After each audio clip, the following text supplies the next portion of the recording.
तो सबसे पहले आप सभी को मेरा नमस्कार और फिर से एक बार आप सभी का मेरे चैनल पर स्वागत है। आज हम बात करने वाले उबर के नए अपडेट के बारे में। तो बहुत सारे पुराने ड्राइवर भाई भी और बहुत सारे नए भाई भी इस बात से चिंतित होते हैं कि हमारी गाड़ी जिस कैटेगरी में है उस कैटेगरी में क्यों नहीं चल रहे, क्यों हमें उस कैटेगरी से निचले कैटेगरी में चलना पड़ता है। तो जिनके पास मिनी गाड़ी है तो उनको कुछ दिक्कत नहीं है, लेकिन जिनके पास प्राइम गाड़ी है या फिर एसयूवी गाड़ी है उनके लिए ये दिक्कत का सामना करना पड़ रहा है। तो आपको बता दो कि उबर में 3 प्रकार की गाड़ियाँ होती है, मिनी, प्राइम और एसयूवी।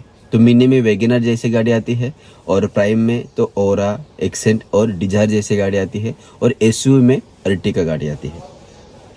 तो बात क्या है आपको बताता हूँ कि यदि आपकी गाड़ी नई है तो आपकी नई गाड़ी जो है जिस कैटेगरी में आपकी गाड़ी उसी कैटेगरी में चलना चाहिए। ओला में क्या है, अगर आपकी एक्सेंट गाड़ी है या फिर डिजायर गाड़ी है या फिर ओरा गाड़ी है तो आप प्राइम में चला सकते हैं और मिनी में भी चला सकते हैं। कुछ समय के बाद वो आपको तो इंटरसिटी ट्रिप देंगे, लेकिन उबर में ऐसा नहीं है। आपके पास प्राइम गाड़ी है, प्राइम एक्सेंट गाड़ी है, आपके पास डिजायर गाड़ी या फिर ओरा गाड़ी है, तो आप जब नई गाड़ी ओला उबर से अटैच करते हैं तो आपकी प्राइम गाड़ी होने के बावजूद भी, आपकी गाड़ी एकदम नई होने के बावजूद भी आपको जो है पहले मिनी में चलानी होगी, कम से कम 2 वीक के लिए। और 2 वीक में भी जो है आपने अच्छे से काम नहीं किया, आपका ट्रिप एक्सेप्ट करने का रेट अगर अच्छा नहीं हुआ तो आपको आगे भी जो है वो तो मिनी में ही चलानी पड़ेगी। जब तक आपका ट्रिप एक्सेप्ट करने का जो क्राइटेरिया है वो आप पूरा नहीं करते तब तक जो है आपको आपकी गाड़ी तो उस कैटेगरी से नीचे में चलानी पड़ेगी, यानी प्राइम गाड़ी है तो आपको मिनी में चलाना पड़ेगा। यदि आपके पास अर्टिगा गाड़ी है तो अर्टिगा गाड़ी भी आप स्टार्टिंग से ही उबर में एसयूवी की कैटेगरी में नहीं चला सकते। आपको तो एसयूवी के नीचे आप जो है तो मिनी में भी चला सकते हैं और प्राइम में भी चला सकते हैं। तो 2 वीक तक आपको जो है एक्सेप्ट रेट जो है आपको देखेंगे वो, उसके बाद जो है आपको वो जो है आपकी कैटेगरी में गाड़ी चलाने की परमिशन देंगे। तो मतलब आप सोच सकते हैं कि उबर जो है मतलब किस प्रकार से ड्राइवर के बारे में नहीं सोच रहा है, वो कस्टमर के बारे में सोच रहा है।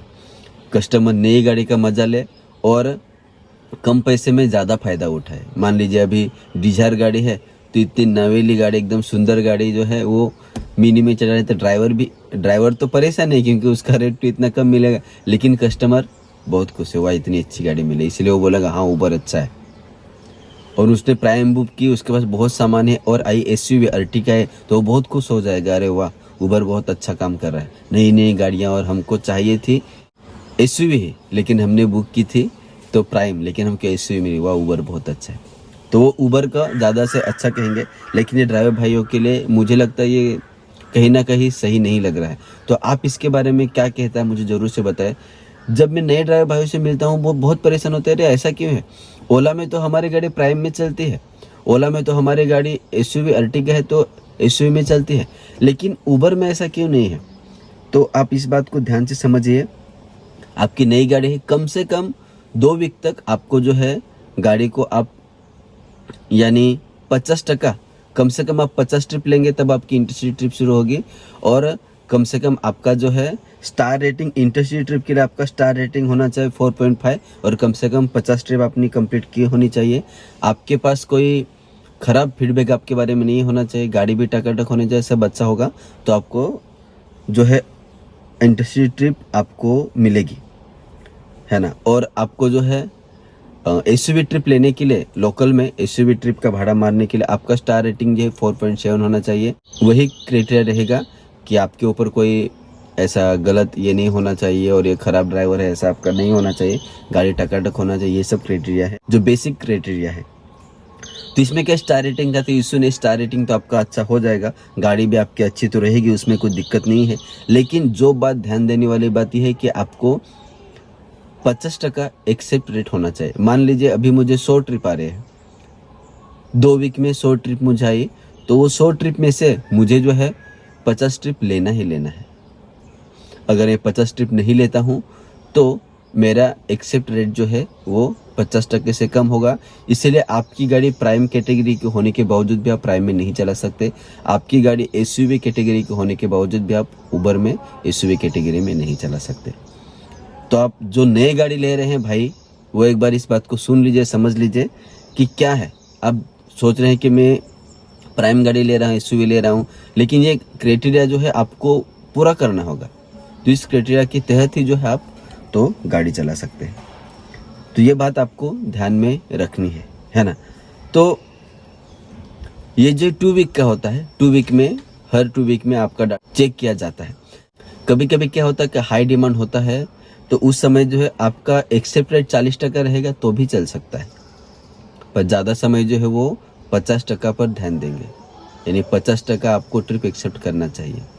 तो ये मुश्किल भी नहीं है इतना, लेकिन आपको जो है ज़्यादा ट्रिप आप जो है तो मतलब ऐसा छोड़ नहीं सकते। मतलब जो भी ट्रिप आएगी, आप मान लीजिए मुझे जाना है, थाना जाना है, तो मुझे 5 ट्रिप है, मैंने मुझे थाना का नहीं लगा तो 5 ट्रिप नहीं लिया, तो सोचिए मतलब कैसा है।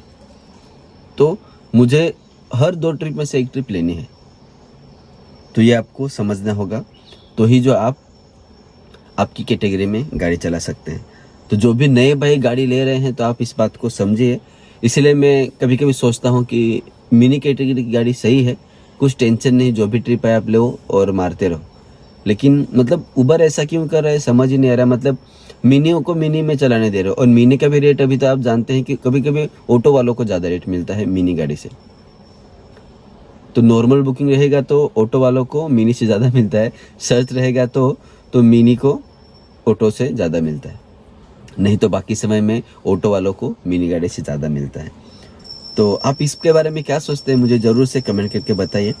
और जो भी नए भाई हैं, तो आपको इसके बारे में कुछ समस्या है, ओला उबर के बारे में कुछ आपको जानकारी चाहिए, कुछ भी आपको मतलब समझ नहीं आ रहा है, तो आप अगर कुछ सहायता चाहते हैं तो आप मुझे कमेंट कर सकते हैं, मैं आपको बताने की कोशिश करूँगा। तो ऐसे ही इंटरेस्टिंग वीडियो को, ऐसे ही तो इन्फॉर्मेटिव वीडियो को जानने के लिए आप मेरे चैनल को सब्सक्राइब कर सकते हैं। ये आपने वीडियो पूरा देखा है, इसके लिए आपको धन्यवाद देता हूँ, और आपने मेरे वीडियो को लाइक भी किया है और सब्सक्राइब किया है, इसके लिए भी आपको बहुत धन्यवाद देता हूँ। जल्दी अगले वीडियो में मिलेंगे, तब तक के लिए bye bye, thank you for watching.